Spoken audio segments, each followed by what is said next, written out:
This person is dangerous. Everybody's really concerned about it. He's killed twice. I had felt that somebody had been there. Adrian Fields remembers watching the news about the murders of Christine Vu and Wendy Prescott. The year was 1996. Adrian had a strange feeling wash over her. When I seen it on TV, I just had this just crazy feeling like I'm next. I just knew it. I couldn't explain it. Vu and Prescott were murdered that year. They were strangled and left in their bathtubs at the Peartree Apartments in Arlington. Many in the city were in fear. The news was so disturbing, Adrian moved out of Arlington to Grand Prairie. But I told my friends, I said, I'm moving because he's going to get me. I just had this crazy feeling that he was going to get me. On October 26, 1999, at 3 in the morning, her worst nightmare came to life. I hear swish, swish, swish, swish, swish, swish. I turned over slowly, and as I turned over, here's this guy with a stocking on his head and running towards me. At the time, she didn't know it was this man, Dale Jeanette, the same man who killed Christine Vu and Wendy Prescott. He said the devil keeps making him do it, and then he told me, he said, you're not like the others. And that's when I realized he'd done it before. She didn't know him, but he knew her. He knew my name. I'm like, oh my God, how does this guy know my name?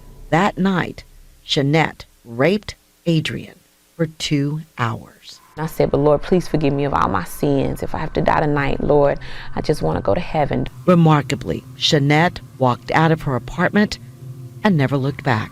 On the inside, I was a wreck. On the inside, I couldn't sleep at night. I was up all night. Check the window, check the door, go upstairs, go downstairs, check the back. She had no peace until police called her over a year later to say they had caught Dale Jeanette. And I remember thinking, I'll finally sleep now. Jeanette was executed on Adrian's birthday, February 10th, 2009. The day of my birth, he lost his life. So it's time for you to live again. This year, she started ministering and telling her story. You don't have to feel like you're alone. And you don't have to feel like life is over because of the things that happened to you. It may have taken her decades to heal, but she is talking now. That I'm stronger than I've ever been before in my life. She wants us to do one thing. Listen. Okay, so last episode of our Local Cases mini-series. Sad. Yes, yes. And this one, our bartender has got a little treat for us, but let's introduce real fast and taste. Hello. It's Elena. Mom.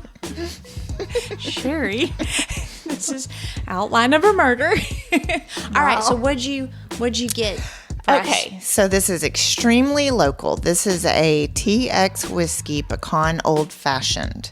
Highly recommend going to their distillery, which is in Fort Worth, and it's their recipe found on their website, and it is definitely our staple. Okay.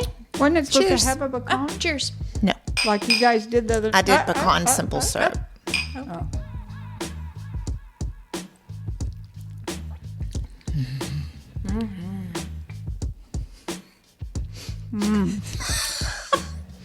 I tea, please. love it. Here, well, eat your cherry. It's delicious. That's really good. Has alcohol all over it. Do you want it? Sure. Since you, Do you want the cherry? no. And by the way, old fashioned should have the appropriate cherries, not those bright red. And it's kind got a of- little bit of a spice. What kind of cherries I think are that's those? that's the whiskey, yeah. Maraschino maybe is what it's called. Aren't those the red ones? Those are Marchetto. almost said pistachio. Pistachio cherries. So not a cherry that you would put on a sundae. These are very specific, They're very dark. Yeah, That's what you so can have on good. cocktails? This This one. one. Cocktails or just this one? Okay. Okay. All right. So the last local case we're going to do is the bathtub killer, which Right.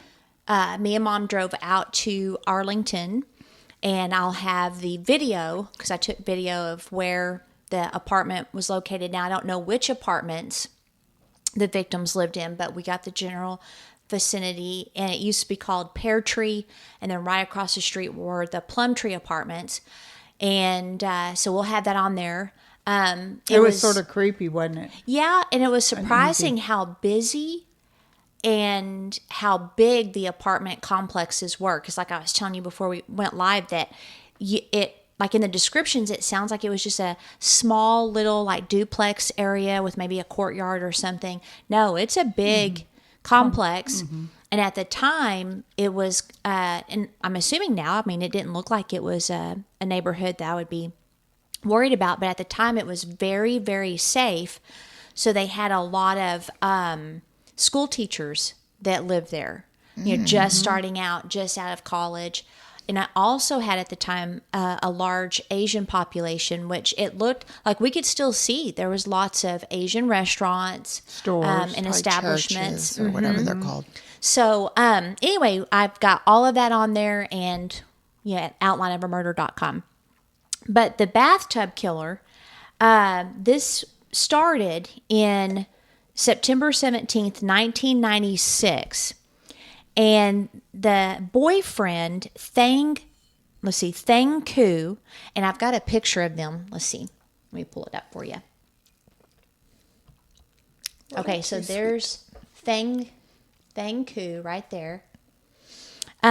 He was at the apartment in the morning, and his longtime girlfriend, Christine, that's her in the picture, age 25, she had gotten ready that morning for her teacher job at a local elementary school, and he got there. I don't remember if they lived together or if he was just visiting, but she was getting ready, and he could hear her moving around, and cooing at her dog Caramel, making a bagel.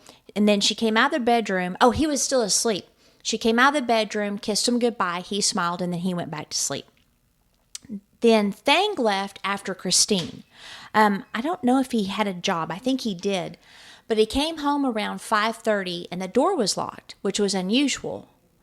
And so he thought maybe she's in the bathroom. So he just stood outside her apartment and had a cigarette. And then he banged again, and she didn't answer the door. So he walked to a payphone, because back in the day, not everybody had cell phones, right? Do you need to describe what a payphone is, just in case? A payphone is a contraption that is usually attached to either a little box thing that you could talk in, or on the side of a building. It has a phone. Surrounded by glass. You have where you can put coins in there to make your call. Now you can use, I guess, credit cards. Yeah. But he went to the payphone, and he called her twice to try to get a hold of her. Nothing. So he walked back to the apartment, and this time the door opened. Oh. And I bet he didn't live there then, because if he didn't have a key. Oh, that's a good point. Maybe he was just staying the night there. He stayed there regularly. Yeah. So he walked in, and he didn't see Christine. So he's like, okay, maybe she's in the bathroom. And he found her nude, beaten, and bruised body submerged in a partially filled bathtub. Interesting, it wasn't locked. Back. Her lips were covered with duct tape, and her hands and feet were tied with it. She had been raped and strangled. So he's in shock, which I can't imagine. You walk in and you see that, and you're not going to think preserve the crime scene or anything like that. You're just going to be like, I got to get her out of there. So he did. Yeah. He got her out of the bathtub, and he carried her into the living room. And then he realized that his girlfriend was being murdered while he waited outside. Oh. Because the killer obviously left the door unlocked. So I'm thinking that the killer was inside, the door's locked, and then, he's standing outside waiting. And then when he went to the payphone, that's when the killer left. So he's probably watching to see if he was still outside, and then he took off. So I can't imagine what that felt like for the rest of your life.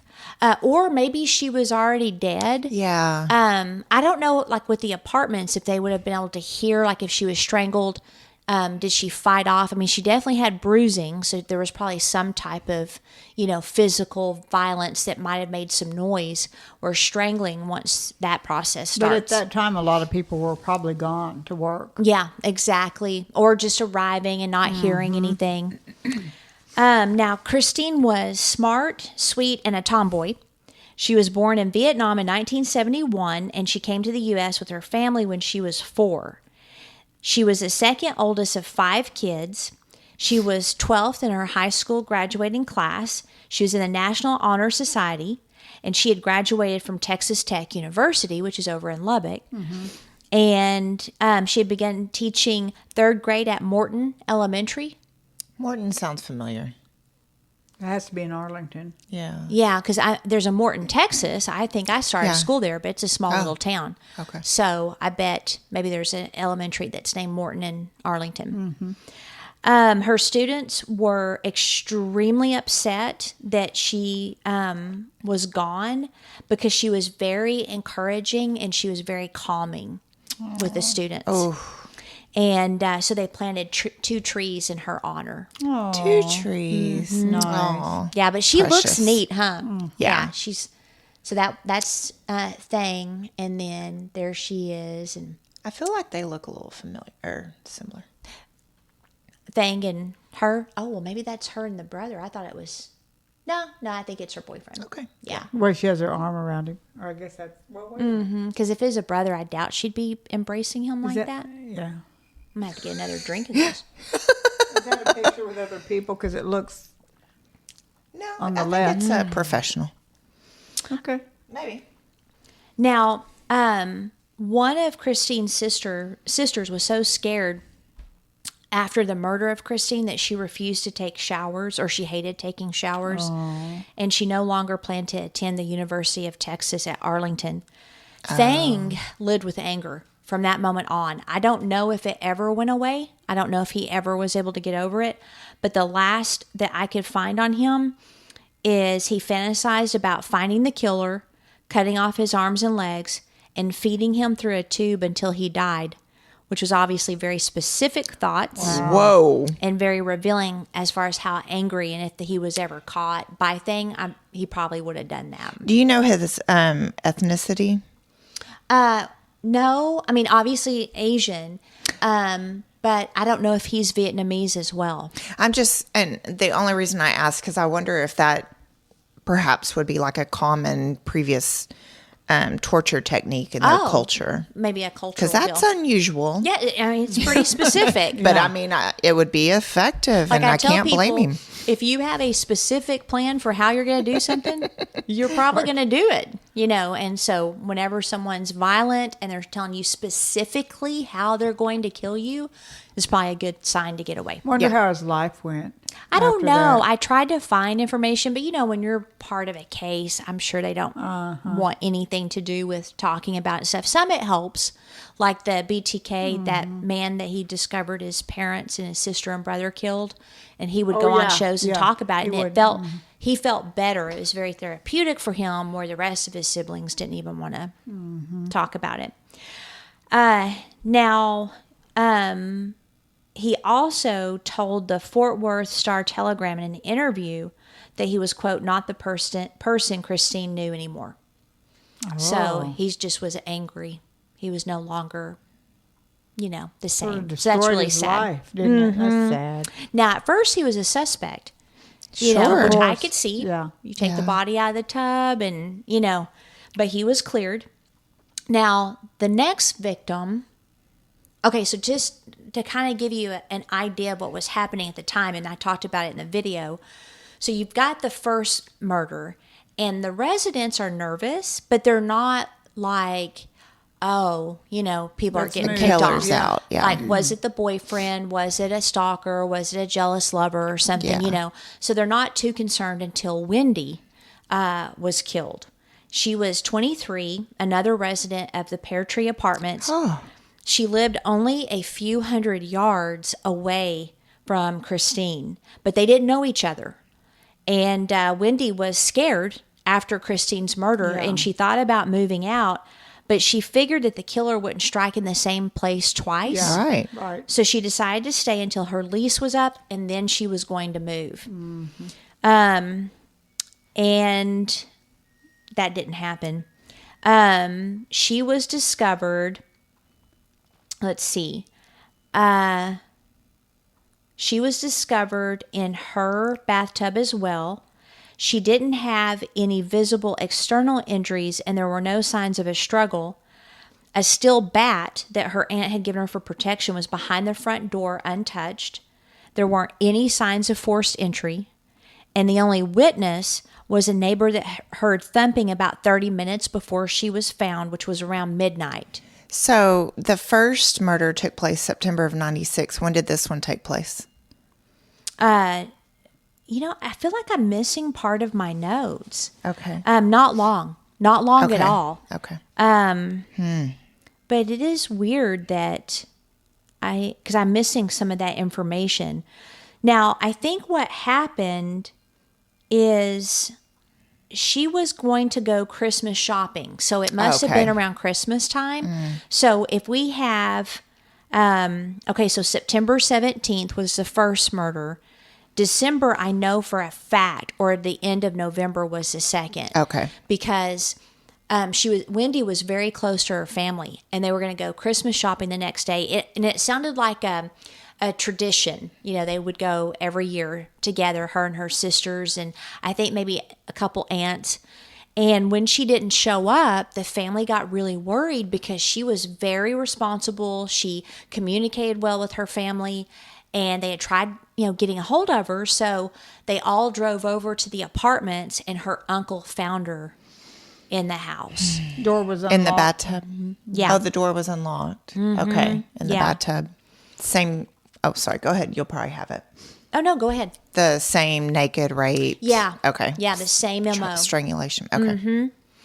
And again, on this one, she didn't look like she had any visible injuries, but the fact that there's no sign of forced entry is interesting. So the first thing I would have been doing is asking the people that work there, Yep. because only certain people get keys or a Yep. master key to all of the apartments. That just makes me suspicious. Or it was someone that was there regularly that both of the ladies had to know, even though they didn't know each other. Or service techs. Yeah. Like it had to Or- be someone they recognized, or maybe they were dressed in a uniform. Yeah. Or just trusting because in 96 she had her door unlocked. Yeah. Well, she It didn't have wasn't it. The first one. Oh, yeah. And it wasn't unusual just to open your door to anybody. I used to Yeah. do that in the apartment. I just But the opened the door. second she was scared, I don't think she would have had her door unlocked. Yeah. Oh yeah, true. Well, Yeah. she could. I mean, he could have knocked. She just opened the door. Maybe. I don't know. I would definitely feel someone either in the service industry or an employee. Yeah. And, but, you're right. I mean, if she, almost 2 months have passed or a little over, maybe, Let her guard down a little. yeah, her maybe. guard's down and she opened the door. Maybe she was Christmas, expecting yeah. someone. But Christmas. yes, definitely no signs of forced entry. So that caught my attention right off the bat. They said that Wendy was warm and exuberant and the, quote, ringleader of her family. She loved reading, shopping, and acting. She wanted to be on Broadway, but she instead went to Grambling State University in Grambling, Louisiana, and she was going to move away to attend college there, but her siblings told her not to move because she was too friendly, too trusting, and too fragile, which we'll get into in a little bit. To move back to her hometown to go to school. So she decided Okay. to attend classes at Tarrant County Junior College. What do they call it back TCC then? now. It was. Yeah, it was TCJC. Yeah. Was that it? TCJC. Okay, yes, TCJC. Okay. And so she attended school there. She worked odd jobs, and then she was hired as an educational aide at Irma Nash Elementary. Oh, and here it is. Okay, so here's what they were planning to do. I thought I had it somewhere. I was like, man, did I delete a whole page? So she loved spending time with her family. They had all gone to Six Flags over Texas the 22nd to celebrate Christmas. Then they had a family night the 23rd, which was the last time anyone saw her, and they tried getting a hold of her the 25th but couldn't. So she had plans to meet her half-sister the next day on the 25th, and then when her family went to her apartment bringing the spare key, they found the door was unlocked, so like the first one, and then her uncle went inside, found her nude, face down in a partially filled bathtub. Her hands were bound behind her back, and duct tape wrapped around her ankles, mouth, and neck, and she had been raped and strangled. So I'm wondering if he's putting them in the bathtub to try to wash away noise. evidence. Oh, yeah. And it'd be more Because quiet. it was early in the days of DNA. And they can't move around in the bathtub or fight as much. Well, that would make it hard for him too, though. So if you're in If you're the strangling. water, I don't know. Well, I mean, to tape her up and all that. Oh, yeah. So the waters or well, first of all, let's get real quick because I bunny trailed on the Six Flags part. That was holiday in the park at Six Flags. yeah. Such a fun time. So partially filled bathtub, would that wash away DNA? It may have back in the day as far as any external DNA, but that was a new technology still back then. So I'm thinking that maybe he thought it could. To me, if you have semen, it's going to be inside. Second, if you put them in the bathtub, any hair and fiber evidence is going to be in the water. So unless he rinsed them off first and then filled the bathtub, but even then you'd be taking a big chance. Yeah. So the only thing I could think of is he was stupid enough to think that if he had them in a partially filled bathtub, maybe it would harm the evidence. If that was the reason for the partially filled Or it bathtub. could have been a fetish, you know. And there was no water found. There was straight strangulation. Nope, they were strangled. Good question. Yeah, think about that. Yeah, no, they didn't have any water Well, in the yes, I'm lungs. filled with them. Continue. So obviously, the police spot similarities. The location is a huge one. But they also noticed demographics. So age, gender, and occupation. They noticed no signs of forced entry like burglary, robbery, or ransacking. So that tells them that whoever killed these ladies went into that apartment to do that. And then they also felt that the perpetrator knew the victim's routines and was probably waiting for them to get back to the apartment, which tells me this, like technically a serial killer, it used to be 3 or more. They have lowered it to 2. But the fact that he is stalking, he's picking out his victims, that tells me he's definitely going to keep killing. Yeah. And both doors were unlocked. When he left. They both died from manual strangulation and found in partially filled tubs, and there were the same fingerprints at both crime scenes. Oh, fingerprints. Yay. And the same semen at both scenes. So, like I said, at first they were wondering if Thang did it, but then Wendy being killed, that kind of, put a little bit of a twist there. Well, she had filed a harassment report in May of the same year. Okay. And she was receiving phone calls from a man she knew, but police considered her situation as non-threatening and vague. Where have we heard that before? Right. But they did clear him. So they checked into him. Sure enough, he was cleared. He didn't have anything to do with it. I would like to understand what this whole vague And business non-threatening is. means? Yeah. I guess maybe let me just give it a shot. Let me just give a whirl of what it Yes. means. Right? With your cocktail as you're swirling. It probably means that to them, vague is they don't describe in detail how they're going to kill you. Then ask more questions. You know what I mean? That to me maybe is vague. Well, maybe Or they ask more laziness is questions. vague. Let's find out, Mom. I'll ask. Yeah, thank you. Okay. Well, we had some questions. that Sherry weren't just answered took yet. that as a shot, man. Getting irritated over here. It's delicious. Okay, so it left a ton of suspects. You've got residents, you have service workers, you got people around the vicinity, because it's busy. They're big apartments, too, a lot of people. Yeah, maintenance crews, subcontractors. So people were scared. Dee Anderson, she was a spokesperson for the Arlington police, said that women would go home, lock themselves in their apartment, into their apartments, and they wouldn't open the doors to anybody. Good. Others carried butcher knives. They would search their closets, cabinets, and under the beds when they got home, and a lot of them moved out in spite of the lease agreements. I would have moved out Yeah, me too. Absolutely. after the first one. Or be sure I had my gun on me at all times. But Either they were one. teachers. I mean, they may not have had the money to just, you know what I mean? Yeah, some of them probably didn't have the money to leave. Kind of like Yeah. in the Phantom Killer, they had to stay at home, but they would rig up the Oh, yeah, the doors pots and stuff, the yeah. glass and all that to make a noise. With the nails. Yes, That was that's pretty gonna hurt bright. if you have I to step know. on it. Yep. So Tammy Walpole, she was a resident at the time. She said, "It gives me the creeps. I see these locked security gates around the complex, and all I can think is we're not locking the evil out. We're locking him inside with us every night." Excellent statement. I didn't know it was a locked apartment community. Yeah, and that's why it was considered so safe.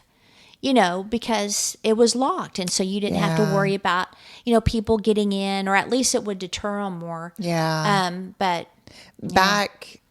Now it is those gates shut quicker and it is harder to Get through it. get through it. What's the And problem? Sherry just not only made sure she finished up her shot, but also that cherry that she worked very hard to get out of the glass so delicious. without her hands. I didn't remember the gate.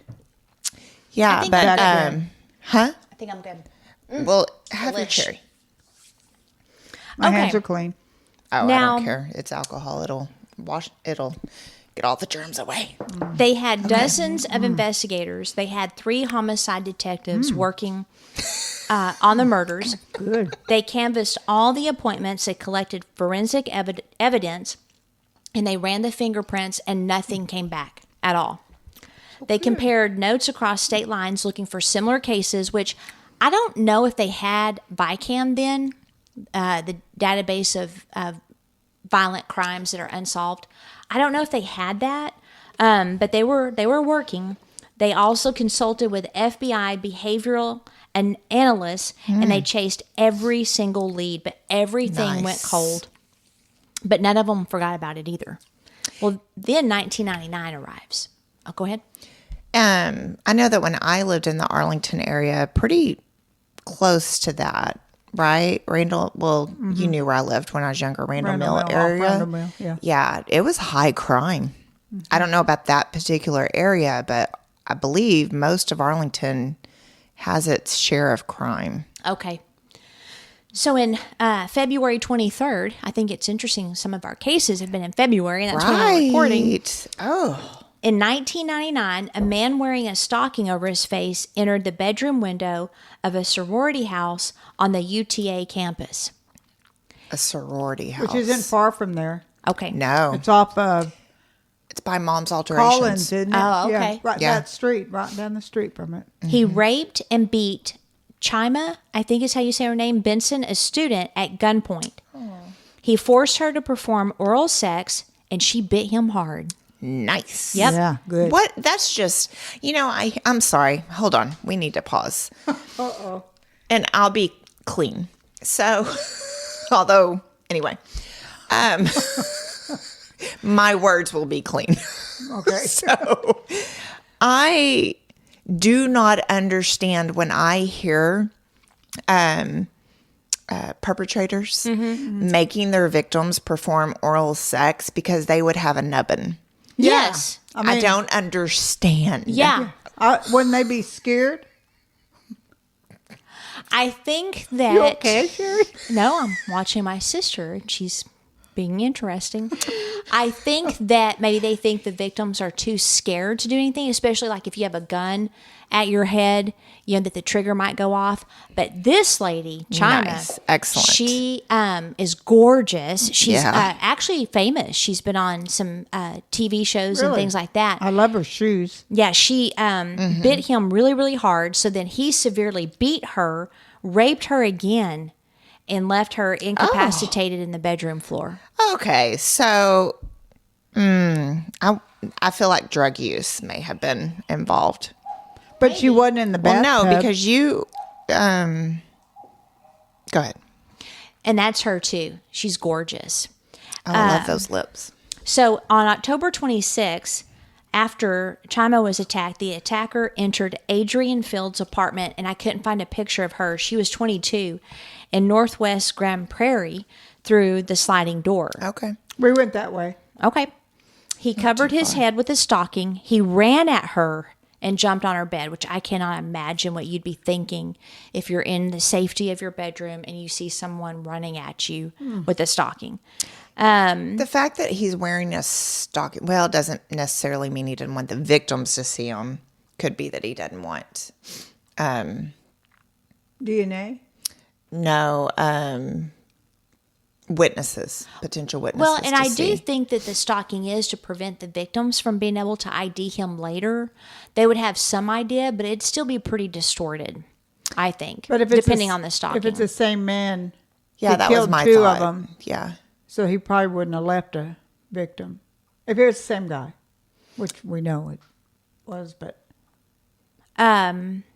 So what are y'all saying? I don't understand. No, it's just, so I guess my thought is that he killed the first two. Yeah. These, he appears just to be raping and attacking, wearing a stocking. and not killing rather them. than potentially Having intending to him? kill them. Oh, okay, maybe so- he Yeah. did that so they wouldn't know it was him. Right. So maybe in the first two murders, he didn't wear a stocking, and he might have wanted to kill, but he may not have liked the heat that was on him, or he may not have liked So the he idea of changed it killing. up. Yeah. Yeah. Yeah. Okay. That makes sense. Now she heard the swish, swish, swish sound of someone approaching her in time to see him coming. He held her at gunpoint and raped her for about 30 minutes. Adrian's noticed several things. He had a considerable knot on his penis. He was Love not it. circumcised. He wore a stocking. He was a black man in his 20s or 30s with light to medium skin tone, between 5'9" and 6 foot, Wow. and weighed 180 to 210 pounds. Yep. Okie dokie. What was her profession? Right. He was stocky with a protruding stomach, close-cut hair, and no facial hair. He had a silver semi-automatic handgun, and he knew the Grand Prairie victim by name, Oh. and she felt that she had seen him in the area. He'd say things like, "The devil keeps making me do it. You are not like the others. You're making me feel bad." Oh. So he knew her. Yeah. And she is extremely detailed. Yeah. That's why I wondered what her profession was. Okay, so Chima is a freelance journalist. I forgot I had this on there, and she was on the reality show Big Brother. Okay. Yeah, so Real Housewives of Atlanta.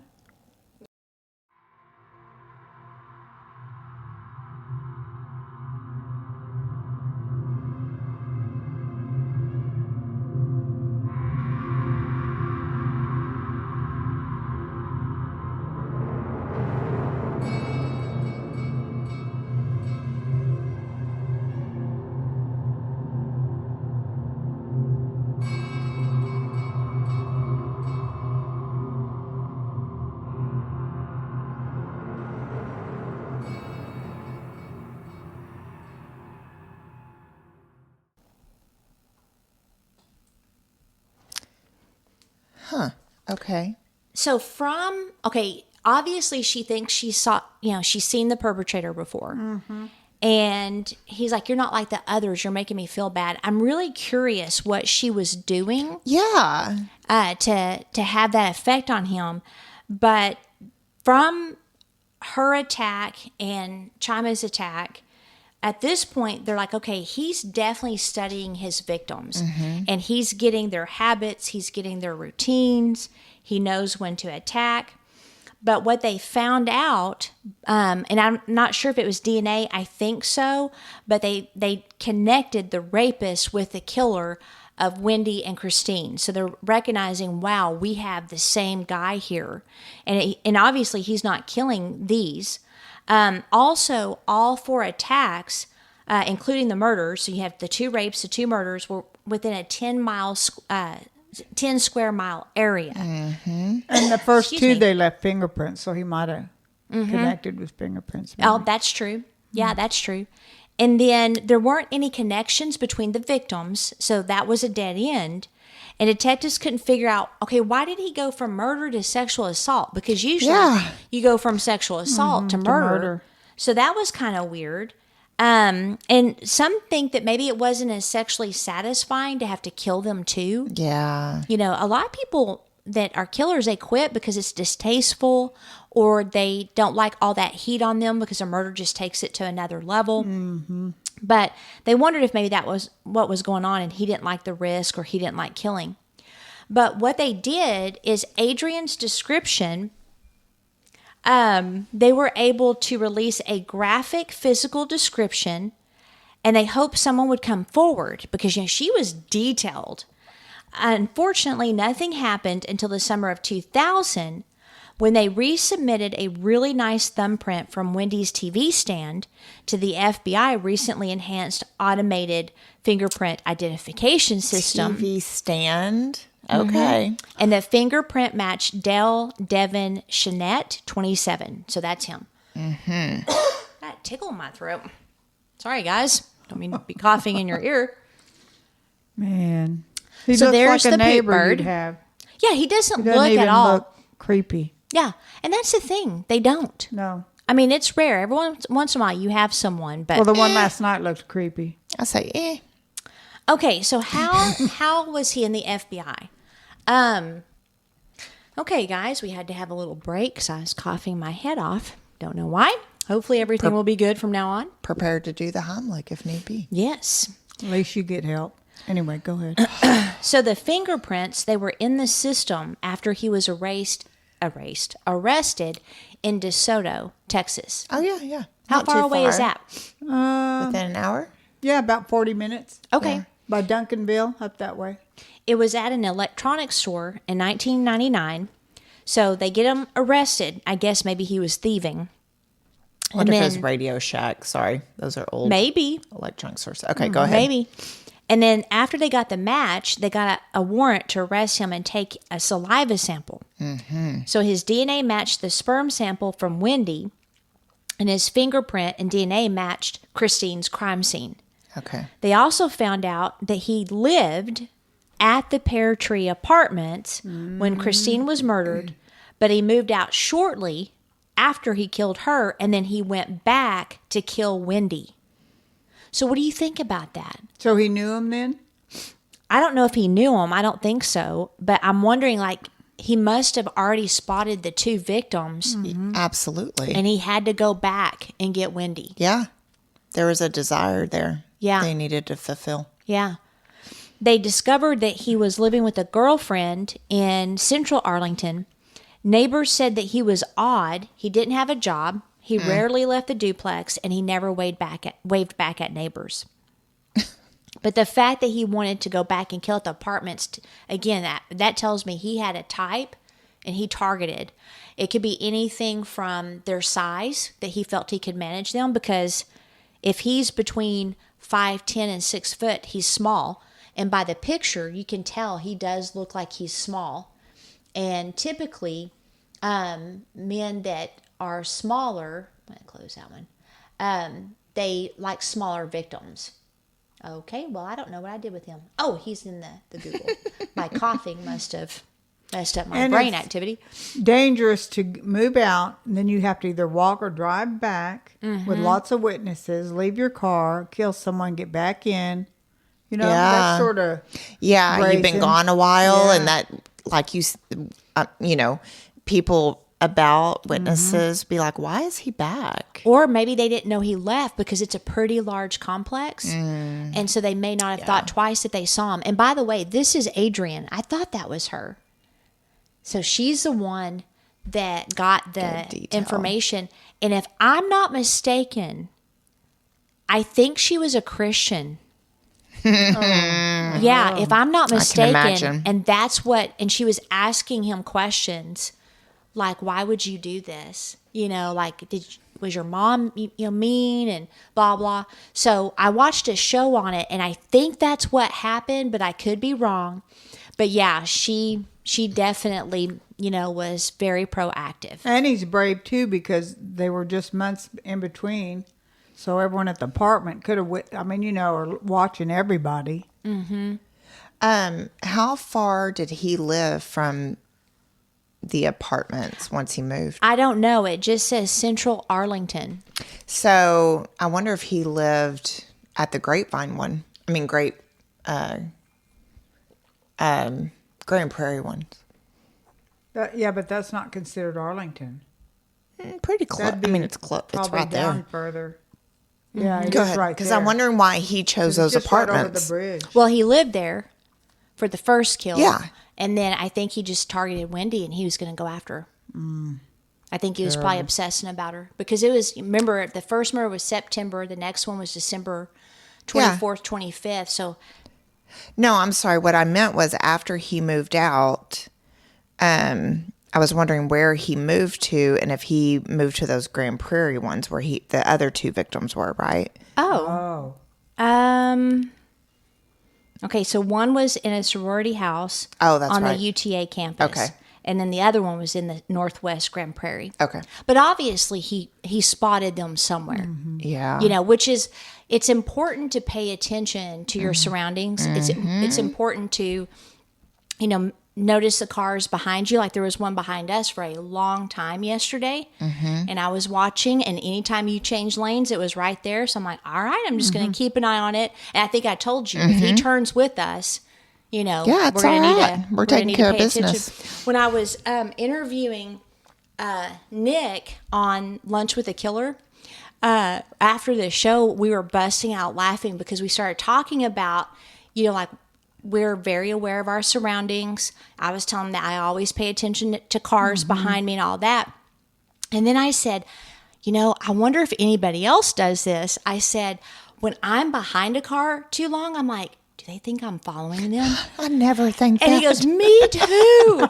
So he'll turn off on purpose, or he'll be like, we want to make sure they know we're not following Now you. that's weird. Yeah, that's a little weird. And I with said, your- well, what's funny is they probably hand don't even gesture. know. Yeah. They probably aren't even paying attention. We're the only ones thinking, okay, do they think I'm following them? I said, I've done the same thing. I'll turn it off when I don't need to because I don't want them to think that I'm following them. A lot But of people And don't pay attention either. I'll drive by someone, they're on the phone, putting makeup on. One guy was reading a book. wow. Oh, yes, I've seen that. It's crazy. I've seen that. And along the lines of being aware of your surroundings, if you see an individual that you've seen a couple of times, and make note of people, especially if they are looking at you or they're getting a little too close to you or you have that gut feeling. Had that happen a few times. Well, like that Walmart time where that guy was on every aisle I went down. Yeah, and I had an experience in Aldi. And I'm like, okay, I'm going to have to get help to get out to the car. Yep. And then there was something else that... Yeah, don't be afraid to ask in any store. Yeah. Security or managers Well, will walk and- you Yep. out. My husband got on to me. He's like, call me. You Well, know? by then it might be too late by the No, time because he I got would have there. stayed in the car.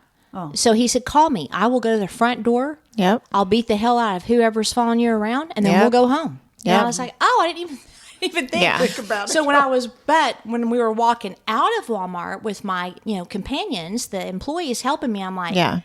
I probably have a better chance than these guys do. Yes. But I felt like those slow More in motion numbers. shows where everybody's walking, Yeah. the You know, the music slow in the motion background. like someone falling off a roof. Yes. I had my Aldi experience. I had the manager, and he was the only person working that Sunday morning, and I had him walk me out, and he was happy too. And there was no one else in the store to check out people. Yeah. Wow. So I'm thinking that probably at some point he spotted his victims, he followed his victims, he got their habits and routines, Yeah. which tells me he's spending quite a bit of time Well, he didn't before work. he attacks. Right. And again, That going area. back to being aware of individuals you see That's often. right. Yeah, that's why I was saying that Oh, okay. because you shouldn't see the same people that are strangers everywhere you go. Yeah. And that would definitely be a red flag. Okay, so I love Adrienne. She is obviously a very intelligent person and was able to lead to his arrest. He was charged with both murders September 2000 and convicted of capital murder of Christine in 2003, and he received the death penalty. Yay, Texas. He had other charges waiting in case they lost that case. Yep. Or in case he didn't get the death penalty. His defense did not present any evidence or witnesses because they didn't have any. Yeah. Whoa. The jury heard from 5 of his victims.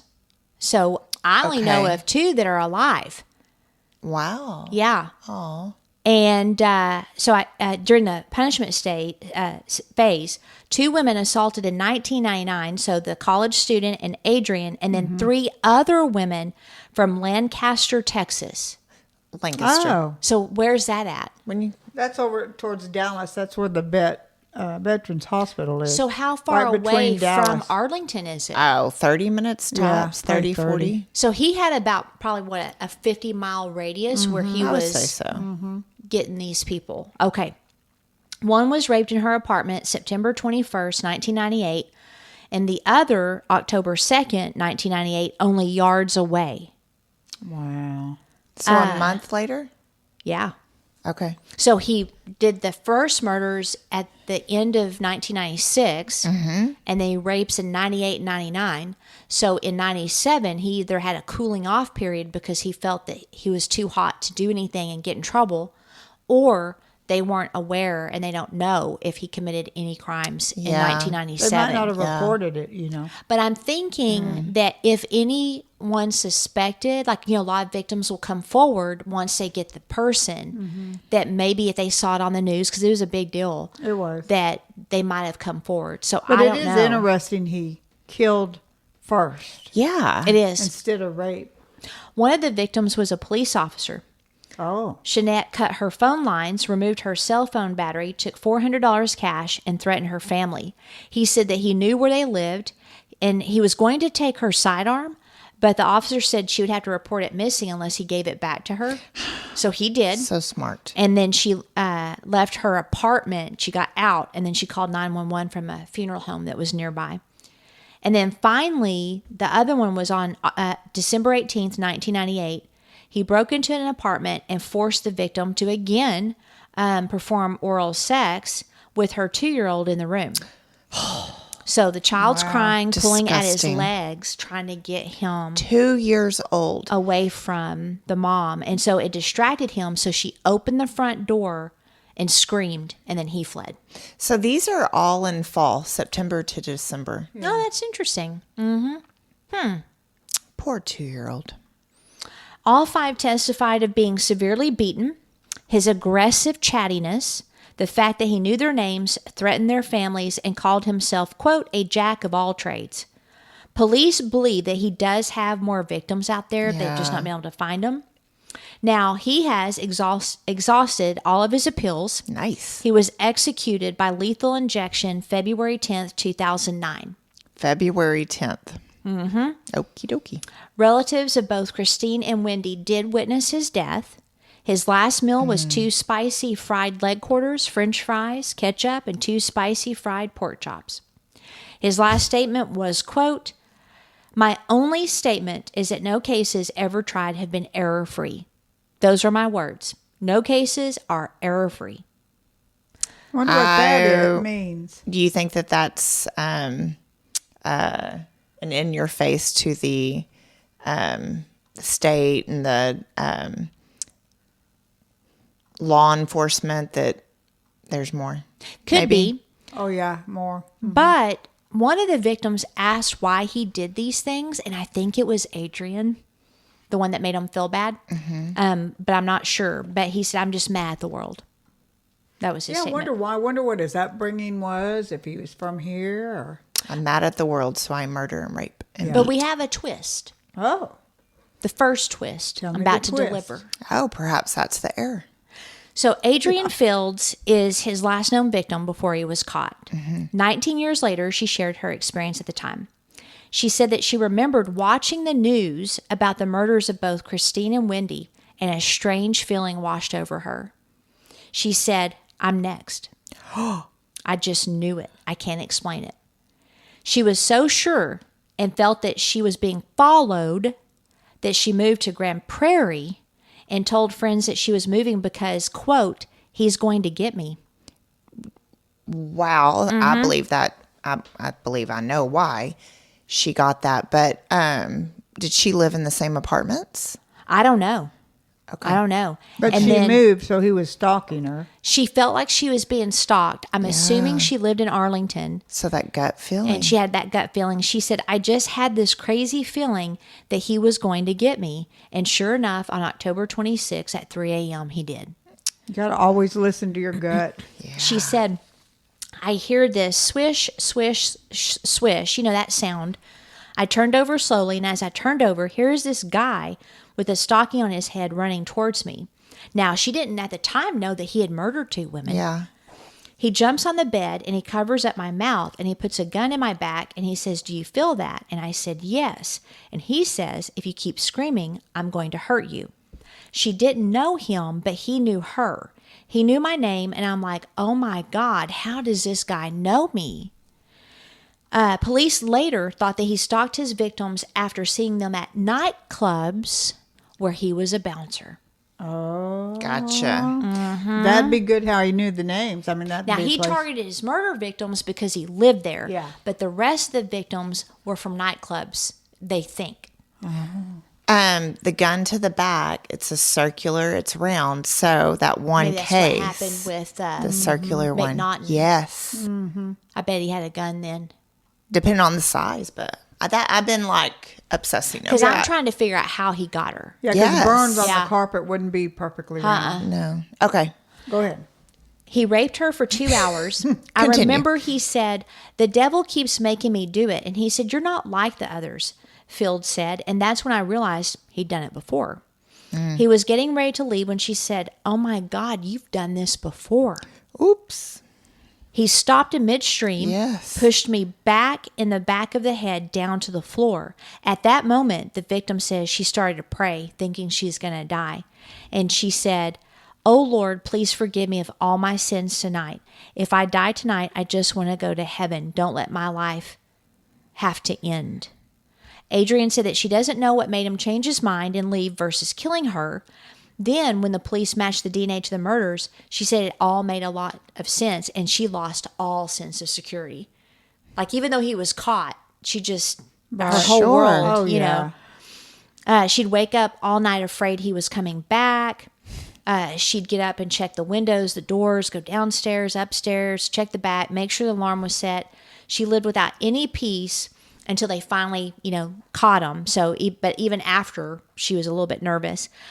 He was executed on her birthday, Oh, Whoa. yay. When was her? Oh, yeah. Okay. February 10th. Yeah. She suffered from depression, divorce, and self-doubt. She had survivor's guilt. Why didn't he kill her? You know, why? I mean, she felt unworthy because the other 2 were killed. But she decided to start telling her story and launched a website to empower women. She said, you don't have to feel like you're alone and you don't have to feel like life is over because things happen to you. And her website is ripthebandage.com or .wixsite.com. And Say it again. ripthebandage.wixsite.com. And I'll have the link in the show notes. Okay. To hear and see these women talk about these events, quite honestly, I hope I never get exposed to something like this again, said Greg Miller, the Tarrant County District Attorney who prosecuted him. I will never forget him, but most importantly, I will never forget the 7 women. Shanette was, quote, criminally sophisticated, meaning that he stalked his victims and then he planned his actions. Yeah. Now, the second twist. Oh. And this is the most horrible. Wendy's mother, so the second victim at Peartree, had been murdered when she was only 3. Oh. And her murder might actually be the work of a serial killer and is still unsolved. Oh. So the possible serial killer's area was along I-35. It was between 1977 and 2003. The suspected victims are Aura Lee Prescott, so that's her mom. She was found choked to death in Sycamore Park in Fort Worth. Yeah. Yeah. June 4th, 1977. Wendy said that she always lived in fear and that she too would be murdered. 6 days before my birthday. Margaret Maxwell dropped off her 3 children at her parents' home and was never seen alive again. On December 11th, 1980, a man walking his dog found her body in a ravine parallel to Spur 280 near downtown Fort Worth. Yeah, we can go by there. She was raped, beaten, and strangled. She fought her killer, and there was skin under her nails. So hopefully they'll get this guy. Sycamore isn't far from here off 35. No, not at all. Joplin K. Jones was found across the street from Hamilton Elementary School on January 7th, 1982. And then 10 days later, Karen Annette Strong, a 19-year-old, was found in a grassy ravine on East Cypress Street in Fort Worth. Well, that So you know where it's at? potentially west side. I'm not sure. Maybe. Sounds familiar. On March 22nd, 1982, 17-year-old Angela Lionel Jones was found in a creek near 2100 East Richmond Avenue in Fort Worth. She'd been asphyxiated. On November 7th of 83, Sandra Bush, 21-year-old, left home around 6:45 p.m. driving her 1979 Chevy Monte Carlo and never returned. Her family reported her missing. Her vehicle was found November 18th of 83 near a bar close to 25th and Refugio Avenue. I know where 25th is. Okay. 2 hunters found her body on January 2nd the following year of 84 in the 4800 block of Decatur Road. Yeah. And she'd been strangled. These poor hunters. Lorraine Larkin was reported missing August 25th, 1980. Her body was found September 27th, 1980 at the 4800 block of East Berry Street in a vacant shopping center. Her death was blunt force trauma. Marilyn Hartman, a 29-year-old, was a school teacher at Stripling Middle School in Fort Worth. Friends went to her home on October 19th of 84 to visit, but she was found strangled with electrical cords and men's ties. On March 11th, 92, Trina Lane, 23, was reportedly missing by her mother. Her vehicle was found abandoned behind a butcher shop at 4106 Mansfield Highway. She had been strangled. 38-year-old Patricia Gail Jackson was found strangled September 3rd, 1995 in a vacant lot at 500 Precinct Line Road in Fort Worth. That's And the final victim was Cynthia Miles, found dead at Regency Apartment Complex May 14th, 2003. She was 23 years old and was killed in front of her 2 small children. They lived with their dead mother's corpse for 2 days. If you have say? All any of those? information on these cases, please call Crime Stoppers at 817-469-8477. So they think all these murders were by another person that's never been caught? poor babies. Those are all within maybe 15 miles of one another. Tops. Tops. Well, and killers, rapists, they do like to be in an area that they're familiar with. Wow. So y'all had a serial killer. I mean, I don't know if he's still alive, but y'all had a serial killer. I'm Yeah. surprised they didn't catch him by now. Actually, y'all have had Especially with several. DNA. Right. Yeah, we have. DNA. How many victims were there again? Let me count them because I didn't do a number list. Yeah. Those poor babies. 11. Yeah. Wow. So just one more time, if you know anything about these cases, or if you want to stir some things up and maybe get the DNA that was found under Margaret Maxwell's fingernails, she's the December 11th, 1980 victim, call Crime Stoppers 817-469-8477. And she was, I want to say Wendy's mother. No, that was Aura, the first Aura, victim they okay. found. Okay. So she was a first victim, 1977, all the way up to 2003. I'm surprised they didn't run the DNA. They I know. probably did, but I mean, even now. And I looked at the cases; they're not solved. So I don't know why not. Maybe there was too little. But with technology today, they do not need a lot, and they can also do the ancestry. Or they put cold cases up and just, other cases come or cold cases. Well, I mean, that's it's a big part of it. crime area. Yeah. And you have to have especially in the area that's so large, you have to have dedicated cold case detectives. And I'm assuming this area has them, but to me, any case that has DNA, priority Yeah. immediately. I agree. So yeah, that's a pretty long run though. And it's sad because the survivors will, they might be dead, the parents by Yeah. now, and we'll never know. Yeah. It is sad. Yeah. But yeah, there were a couple interesting twists. The one with Adrian knowing she was next was like, what? And then, of course, Wendy thinking and she actually thought she would be murdered by the one who killed her mom. Oh. You know, because she was so little. Oh, I missed that. She felt like she was going to be murdered. Yeah, she felt she was going to be murdered by the same person who killed her mom, and then she ended up murdered. Ugh. So when you think about the fact that she's living at the apartment, she has a feeling she's going to be murdered because her mom was. Yeah. And she still stayed. And there was no forced entry. Now that's interesting. So I'm thinking it's like, you know, you said where it was at time. But I'm thinking in a very highly populated area, you know what I mean? That you're going to lock your doors. And beside in the 90s, I think you locked them a lot more than you would in the 60s, 70s, and 80s. So it could be something where he waited for them to come home and forced them into the house, or they recognized him from the complex because he lived there. Yes. And he said he was a jack of all trades, so who knows? Or how he broke betrayed in. himself. Yeah. Yeah. Now, Poor thing. so why do you guys think he went from killing to raping? I don't Which is know. usually backwards. I can't get it. Yeah, because Aside from it was... Oh, go ahead. Rape's usually first in the escalate. So I don't know. Aside from the fact he didn't like it or it was not intended to go that way. But two of them the same way. And we're confident this is the same. Oh, yeah, it's the same guy. DNA proved it. Fingerprints. It's just Yeah. strange. Yeah, I don't know. I'm thinking it was the high risk, and I think he didn't have really a taste for murder. I think he would have continued, but he just didn't have a taste for it. But if Adrian hadn't started praying, she might have been a victim. Yes. Because she said that. Yeah. Yeah. I wouldn't have said a word, I don't think. I mean, I'd be quiet as a mouse. Well, she She's seemed sort of ballsy, isn't she?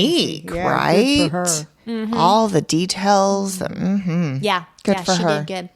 So that concludes our, mini-series. our I mini-series. Oh, no. Are you holding And, it up again? You We already know it. Don't stop it. Oh, no, for 3.5 years, I've had Well- to live with the torture.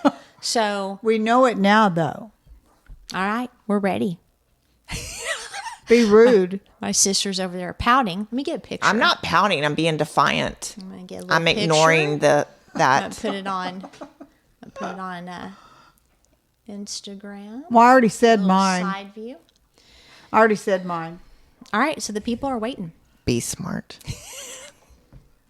Be rude. And don't be a victim. Baby sisters, let me tell you guys, it's crazy.